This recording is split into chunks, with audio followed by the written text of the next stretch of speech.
Então tá, vamos ver a última parte então do Getúlio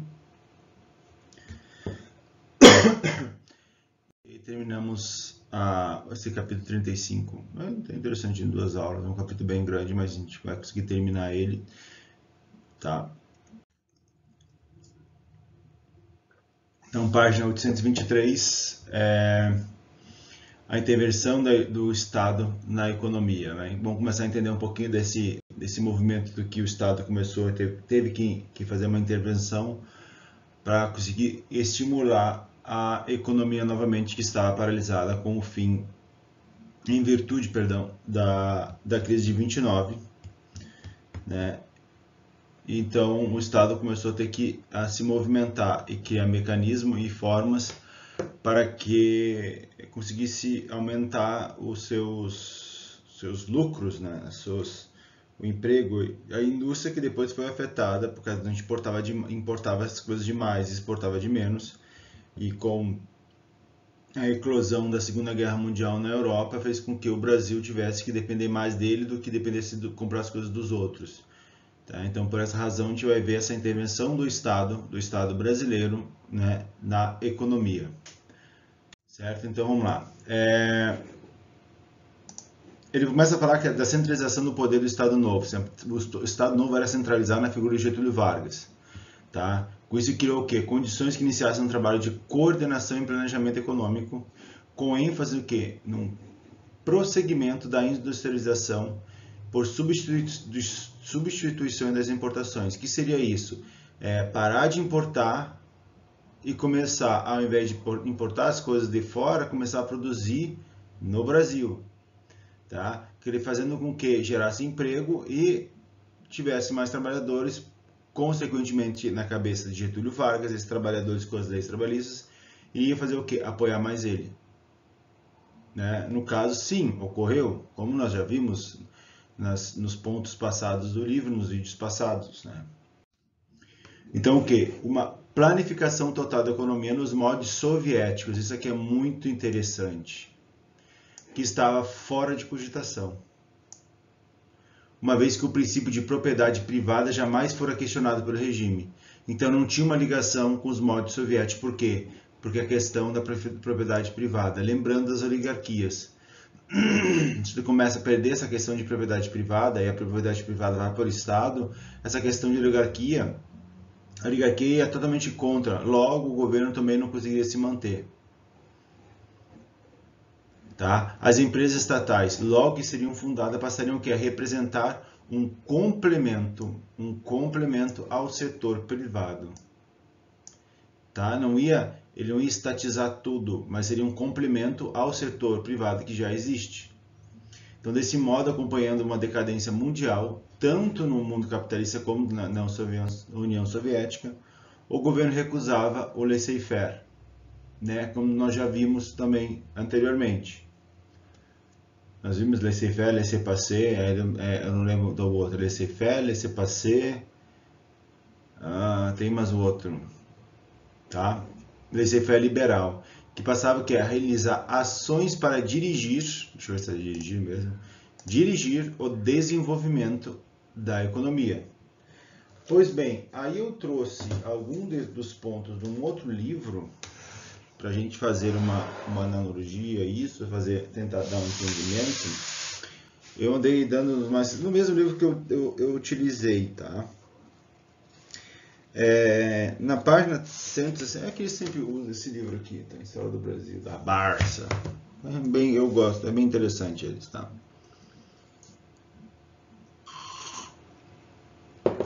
E ele vai falar aqui dos impulsos industriais, é bem interessante essa parte. Então ele vai dizer assim, a Constituição de 37, né, que nacionalizou, de 37, que a nacionalização seria progressiva. Então ele vai dizendo que os bancos do país teriam que pertencer a brasileiros e aqueles que não tinham um prazo determinado para se tornar. E aqueles que não eram comandados por um brasileiro tinham um prazo determinado para se tornar. No entanto, o presidente voltou atrás da decisão inconstitucional e negou-se a aprovação da nacionalização de bancos e empresas. A ideia principal dele era nacionalizar. porém depois ele voltou atrás. Por quê? Possivelmente pressionado pelas oligarquias, certo? Então, como nós já vimos a questão das importações, ele vai também dizer aqui, como as importações estavam apresentando diversas dificuldades, principalmente pela eclosão da guerra na Europa, para sua realização houve um crescimento de postos industriais no país, isto é, surgiram novas fábricas para o quê? Suprir a necessidade do mercado consumidor interno e assim representar uma salvaguarda para a indústria nacional. Então, querendo ou não, Getúlio Vargas, mesmo com sua questão ditatorial, ele fez o que? O Parque Industrial do Brasil aumentar. Então, outras fábricas que já haviam fechado as portas foram reabertas para complementar o que estavam em funcionamento e assim manter o processo de crescimento da industrialização. Os números da época mostram a clareza de diferença entre o crescimento, essa parte é muito interessante esse dado, que ele vai fazer um dado do crescimento industrial, fazendo uma relação com a agricultura.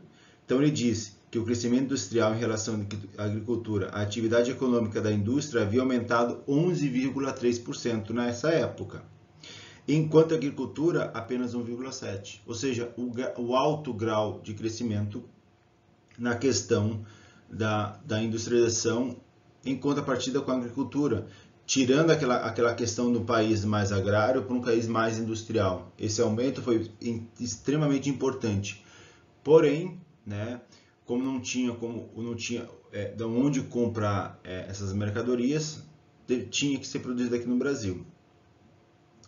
Bom, ele continua falando que a intervenção do Estado na economia favorecia o quê? A independência econômica do Brasil. Tu produz aqui, tu não precisa se preocupar em ter dólares aqui no Brasil. Tu está produzindo aqui. Porém, tu tem que ter o quê? Tu comprar maquinário. Maquinário não vem do Brasil, vem de fora, infelizmente. Bom, até então, nenhum outro governo tinha dedicado atenção a uma política voltada à industrialização como fez Vargas. E realmente ele fez. Ele se voltou para a indústria e viu que era importante manter a indústria. Porém, manter a indústria, manter os trabalhadores, manter os sindicatos, mantendo o quê? Seu poder. É uma linha, né, de poder, assim, se tu mantém esses pontos principais ajudando esses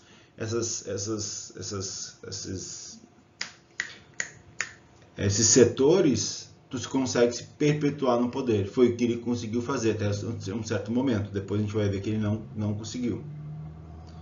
Então a gente pode olhar, Vargas se preocupou com a industrialização, tá? Ele vai dizer aqui, com a intervenção do Estado na economia, Getúlio Vargas chegou a interpor a autoridade nas decisões de ordem econômica nacional. Os bancos cediam créditos às indústrias para que elas aumentassem sua produção, apoiada por uma forte política financeira.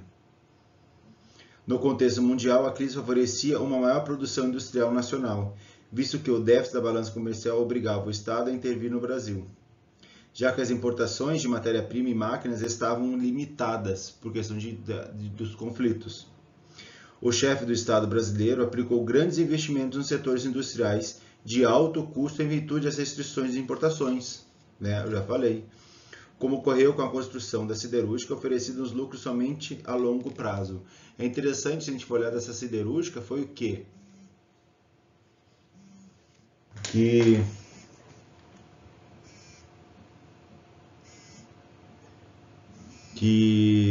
Para eu vou pausar, tá tocando.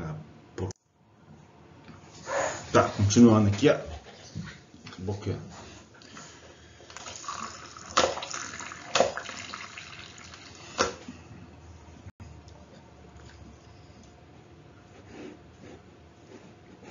Bom, não vamos perder onde é que eu estava, mas a gente vai seguir. Bom, então, quanto à ação do Estado executando por meio de diversos órgãos, adotando o que para auxiliar setores específicos, quanto para coordenar o conjunto da economia e estabelecer diretrizes da política econômica. Tá? Esses órgãos promoviam o que? A expansão dos setores tradicionais e fomentavam atividades, viabilizando o que? Por exemplo, a instalação de empresas estatais. Empresas estatais e empresas ligadas ao Estado. Tá? Para quê? Para tentar fomentar essa economia. Bom, aí eles começaram aqui, a criação da indústria pesada. Tá? O grande problema da indústria pesada é que ela dá um lucro, só que a longo prazo, ela demora para dar lucro. Tá? Porque tem que construir do zero, né? tem que ter todo investimento. E mais interessante dessa questão foi que foi uma moeda de troca, de barganha, para Getúlio apoiar os aliados na Segunda Guerra Mundial. Mas mais para frente a gente vai ver. Tá? Então foi com essa troca, que conseguiu um empréstimo para construir a Companhia Siderúrgica Nacional. Bom, a indústria pesada com setores de empresas estatais parecia estar além da capacidade do empresariado nacional por demandar grandes investimentos, muito dinheiro. E vai propor um retorno a longo prazo. As maiores estatais se dedicavam a setores de... Daí ele vai dizer no livro de vocês, a siderurgia, Companhia Siderúrgica Nacional de Volta Redonda, no Rio de Janeiro, 1940.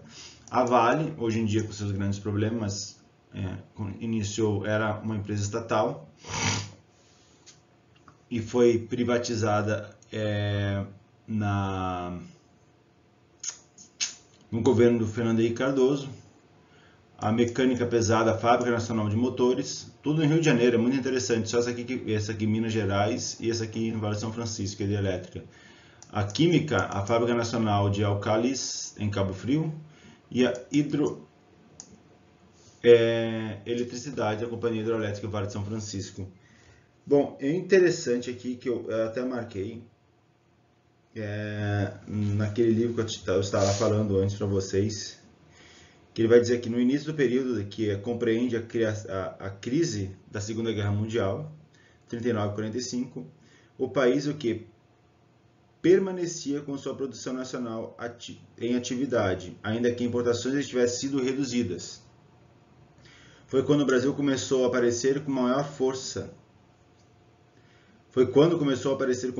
No Brasil os setores industriais da área de celulose, material ferroviário, alumínio, vidro e entre outras indústrias de base. Então o Estado usava métodos que garantissem acumulação de capital para o parque industrial, como por exemplo a inflação. Os juros acumulados seriam direcionados para esse fim.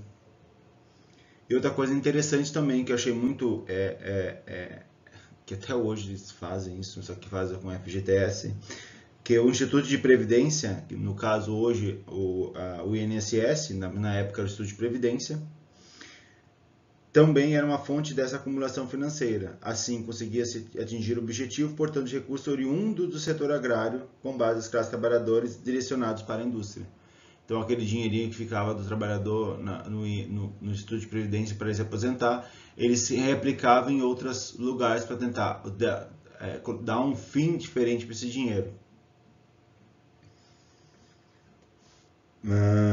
Bom, aí ele vai dizendo aqui também que o Estado Novo atuava sempre com o intuito de lucrar mais e assim fornecer mais recursos para iniciar mais empreendimentos. Um exemplo foi a Companhia da Vale do Rio Doce, por meio do qual se explorava minérios e tinha como principal destino o exterior, exportação.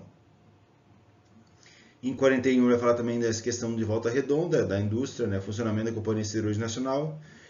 Com pouco capital nacional, maior parte predomina o dinheiro concedido pelo exterior, que seria Export-Import Bank, dos Estados Unidos. Essa foi a moeda de barganha de Getúlio, para apoiar os aliados e não ficar com o eixo. Então essa usina não era uma meta estabelecida no início do Estado Novo, era apenas um consenso entre todos os participantes do governo que era necessário que o Brasil possuísse uma produção maior de aço, base essencial para a modernização do parque produtivo nacional, e para um salto industrial que se imaginava à época. Ou seja, com investimentos do Brasil, com investimentos estatal, que nós começamos a criar nossas empresas. Não tinha questão as grandes empresas, essas grandes que hoje em dia, até hoje nós temos, falando em grandes, Vale é uma grande, essa Companhia Siderúrgica Nacional é uma outra grande também, que era estatal, que foi financiada pelo governo. A Embraer é outra, depois foi privatizada e hoje foi vendida até para a Boeing, que é um dos nossas balanças comerciais mais importante, a meu ver, é mais importante porque a gente não exporta matéria-prima, a gente está exportando algo tecnológico com alto valor agregado, né? Então de uma importância imensa para o Brasil. porque a gente deixa de exportar banana, importar bananada, a gente está exportando já a bananada pronta, certo? Então, essa época aqui foi muito importante fazer essas movimentações que Getúlio fez, porque até hoje isso aí representa grande divisa. A nossa balança comercial é muito positiva por causa disso, né? Não mais hoje por causa da soja, a soja está em primeiro lugar, então isso eu não sei muito bem, isso é mais geografia para pensar.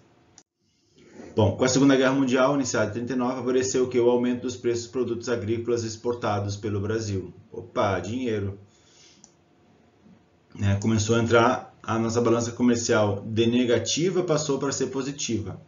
Ao mesmo tempo, porém, a dificuldade de importação de máquinas, porque o mundo estava em guerra. E até o equipamento e matérias-primas acabaram levando uma pequena desaceleração industrial. Apesar disso, no período do Estado Novo, o processo de industrialização consolidou-se no país. Eu lembro muito do meu avô falando, aquele que vocês conheceram, falando na época da guerra, que não tinha dinheiro, não tinha combustível e que a gasolina vinha em latas, né? Então era muito caro para se locomover. Ele sempre conta quando ele ia namorar, que ele ia namorar de bicicleta. É engraçado isso, né? Hoje em dia vocês não pensam em fazer isso, quanto mais namorar caminhando. Mas são coisas da guerra, né? Que a guerra traz. A borracha também ficou escasso. Ele disse que ele arrumava pneu e tinha que era algo. Ele reformava o máximo, utilizava o máximo o pneu porque não tinha outro. E se tinha era muito caro. Em síntese, a industrialização brasileira se deu por meio de um regime autoritário. Bom, autoritário na figura de Getúlio Vargas, o que nos permite caracterizar a era Vargas como um período de modernização conservadora. Sim, houve uma modernização, né? A questão mesmo do autoritarismo de Vargas fez com que o Brasil crescesse economicamente e crescesse a nossa base industrial. Eu acho que nesse aspecto, tirando o lado autoritário do governo, eu acredito que isso foi muito importante. Perdão. para o Brasil. Certo? Seguindo. Página 828. Agora vamos pegar a última parte eu vou fazer, juntei essas duas aí só para ficar melhor para mim fazer. Para eu. Agora não sei qual é o certo. Para eu é o certo. Então, só, a crise do Estado Novo e a redemocratização. O momento em que Getúlio sai do pedestal e entra e guarda a viola, guardando a viola, vai para São Borja para seu momento de reflexão. É muito interessante. Pois bem, a participação do Brasil na Segunda Guerra Mundial ao lado dos aliados, aquilo que eu falei da siderúrgica, a questão da barganha dele, depois mais para frente na Segunda Guerra Mundial nós vamos ver essa questão mais detalhada, né? Criou uma situação insólita, combatia-se a ditadura, essa parte é interessante, combatia-se a ditadura fascista na Itália, porém no Brasil a gente mantinha um regime autoritário. Com a Constituição tendo os moldes da ditadura fascista, mas no Brasil não... pouco confuso isso, né? Enquanto o Brasil se mantém um regime ditatorial, embora desgastado e inspirado nesse mesmo fascismo, como nós vimos da questão da Constituição de 37, que tinham alguns dos preceitos e alguns dos dizeres da Constituição fascista e alguns também do nazismo. Só não tinha partido. Bom, em 43, circulou o Manifesto dos Mineiros. O que era o Manifesto dos Mineiros? Era um documento redigido por intelectuais, né, que no caso pediu o fim, né, da ditadura de Vargas. E o que? Uma redemocratização. Entre outras, depois nós tivemos em 84 o início da redemocratização do Brasil, inclusive com a nova carta, a Constituição de 88, inclusive que ano passado em alguns planos de governo vistos por vocês, que estavam querendo fazer uma nova constituinte se diz o que? Criar uma nova constituição. Para que a nova constituição? Né? Apelos repetidos do primeiro Congresso Nacional de Escritores em janeiro de 45. Então, intelectuais, né? Não era o povo que estava querendo, eram intelectuais que estavam querendo modificar isso. Então, ambas as declarações foram censuradas pelo DIP, que seria o Departamento de Imprensa e Propaganda, até que em fevereiro o jornal Folha Carioca publicou a entrevista do general Góes Monteiro. Interessante ligação de generais, o exército com a política, aquilo que eu falo que eu não aceito e não gosto. Acho que exército, quartel, guerrinha, é isso. Salvo quando a Constituição permite. Hoje em dia nós temos alguns artigos que diz até onde o exército pode interferir no Estado. Bom, Góes Monteiro, que defendia o que? As realizações de eleições. Para quê? Tirar Getúlio. Porém, por quê? Grande parte desses militares estavam na Europa, né? Começaram a ter uma ligação um pouco e contra esses regimes autoritários. Por que aqui no Brasil a gente tem que manter? Foi aquilo que nós vimos no slide anterior. Então, a entrevista surpreendeu o país, sobretudo por não ter sido censurada pelo DIP. Vargas começava a dar sinais de quê? De abrandamento da ditadura, ou seja, vamos ficar mais calmos, deixar um pouco o troço correr.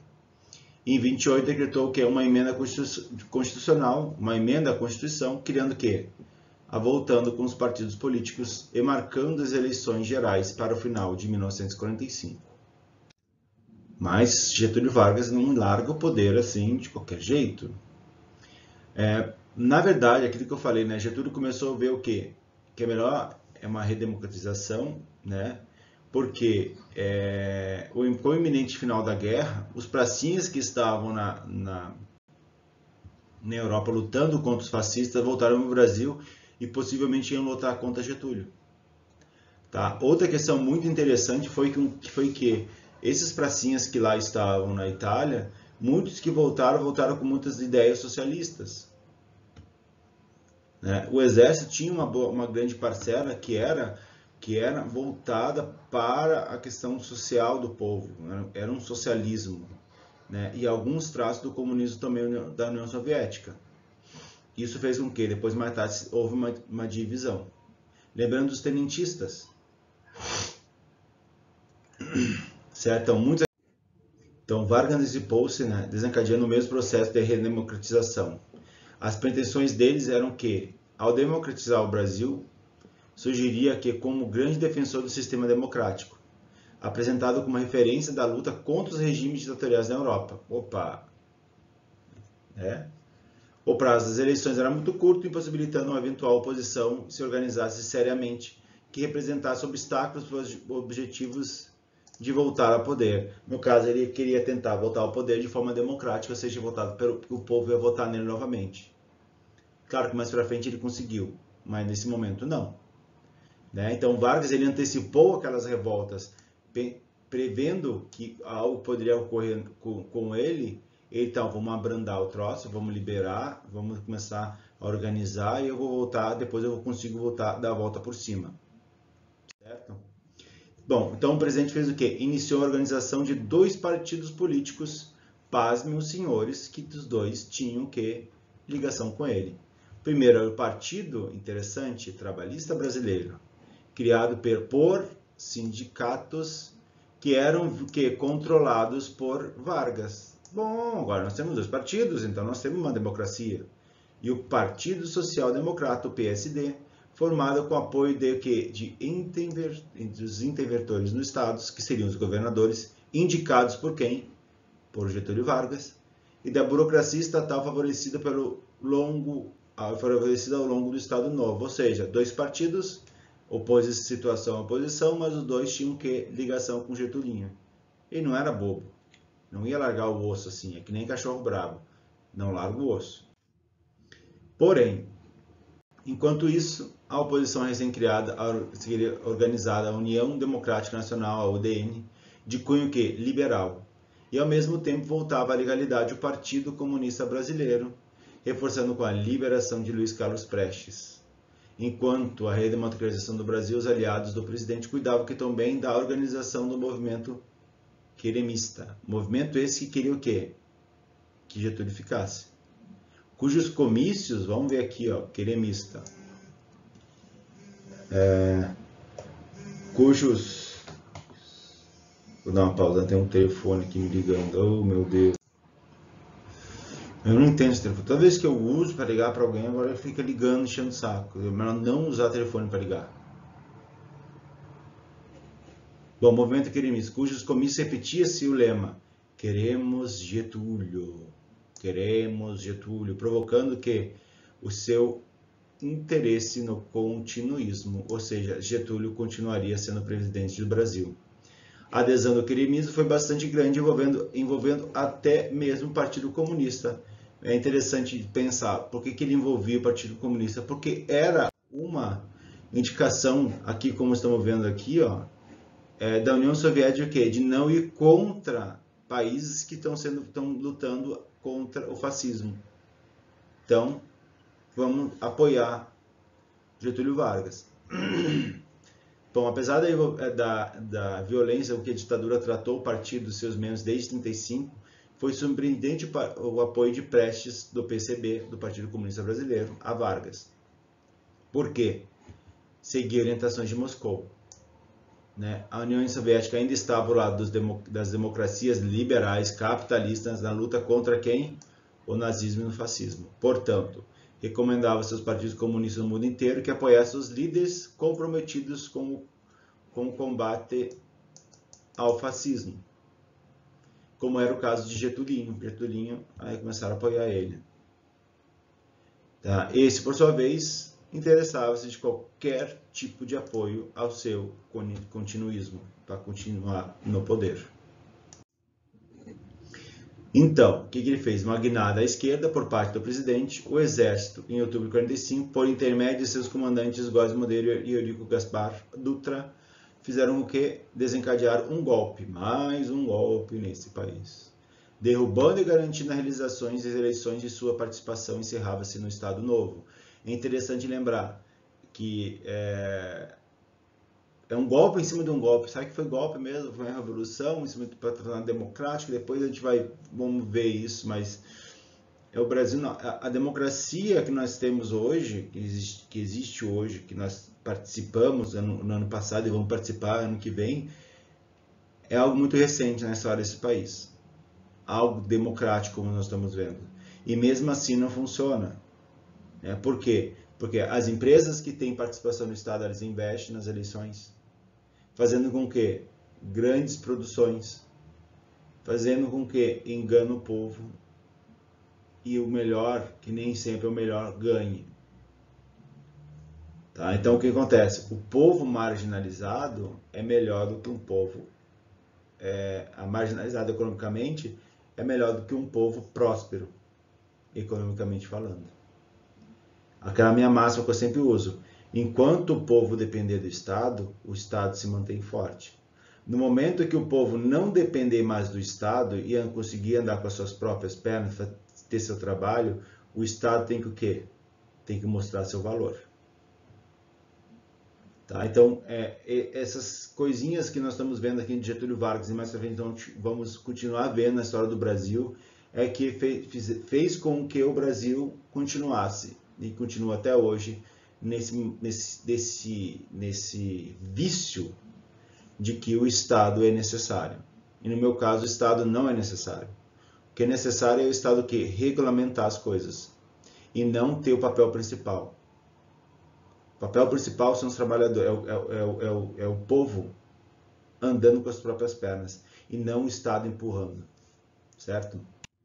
Bom, aqui tem umas fotos do livro de vocês que eu tirei da Vale, um dos exemplos, minério. Interessante como o carregamento era feito, ó, no lombo das pessoas.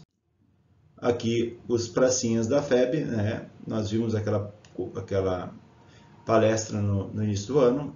Vou tentar agora entrar na Segunda Guerra Mundial, eu vou ficar, acho que uma aula ou 2 aulas só falando da participação do Brasil na Segunda Guerra Mundial. Eu acho que isso é de extrema importância. O Aqui Getulinho, né, como sempre, né, a figura coadjuvante dele, né, dia do V, constituinte.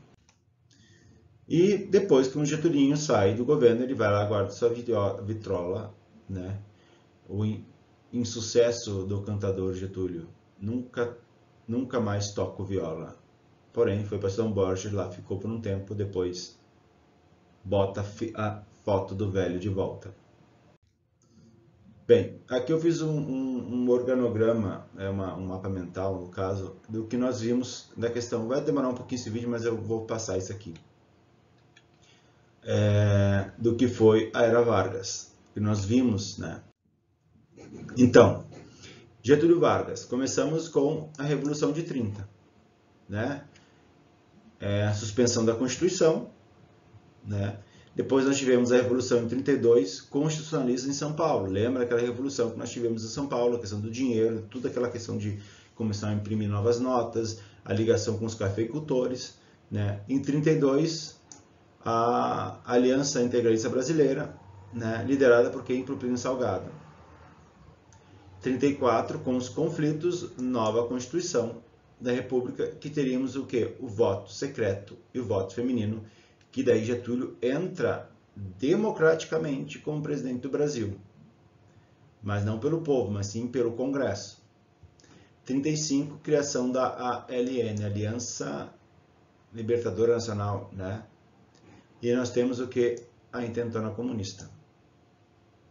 Tentado, aquele de São Paulo, lembra que eu comentei até na aula. 37, o Plano Cohen, pretexto para o golpe do Estado Novo. Então, o Estado Novo e a ditadura de Vargas em 37. Aí nós tivemos o quê? Nova Constituição Polaca, a criação do DIP, Departamento de Imprensa e Propaganda, fortalecimento do poder policial, ou seja, a ditadura começava a funcionar, né, na base da pancada. 45, fim da guerra, fica Getúlio, golpe de Góes Monteiro e o fim do Estado Novo. Certo? Essa é uma parte. Eu fiz um outro, eu tirei do livro de vocês. Getúlio Vargas.